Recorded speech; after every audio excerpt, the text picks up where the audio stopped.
A man with alleged Antifa sympathies has been arrested. Watch this, detonating an explosive device outside the office of the Alabama Attorney General. The suspect, Kyle Calvert, was taken into custody on charges of malicious use of an explosive and possession of an unregistered destructive device.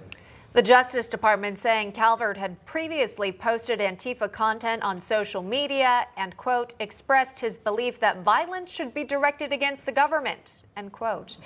Federal authorities say the device was set off on February 24th at approximately 3:42 a.m. just outside the office of Alabama Attorney General Steve Marshall.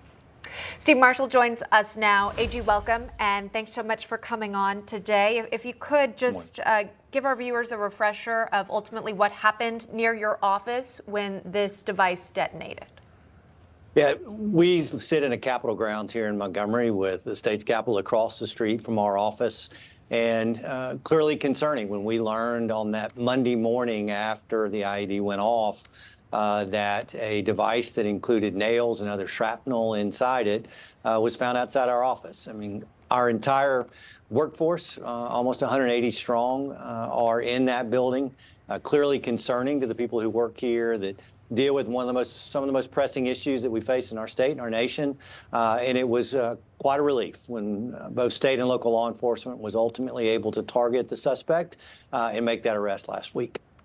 And AG, if we can go back to what exactly detonated there, I mean, that looks dangerous to say the least. You see all the nails, the screws within this device. What do you know if this went off while anyone was around the area? What can you tell us?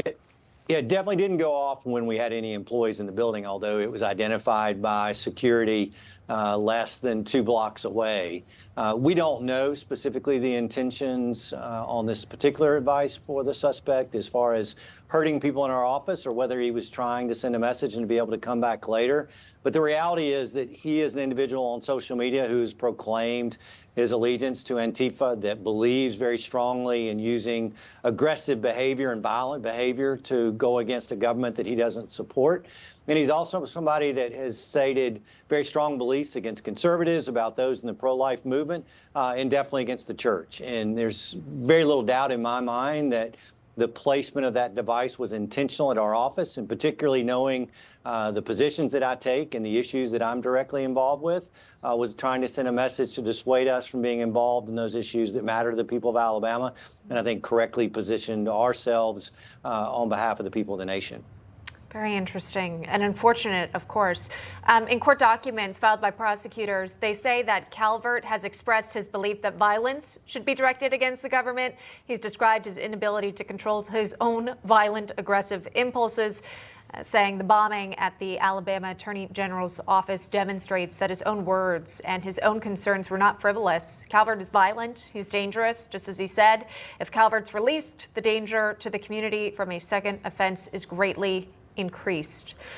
AG, can you tell us about the status of the suspect at this point and what you anticipate happens next in regards to a search for justice?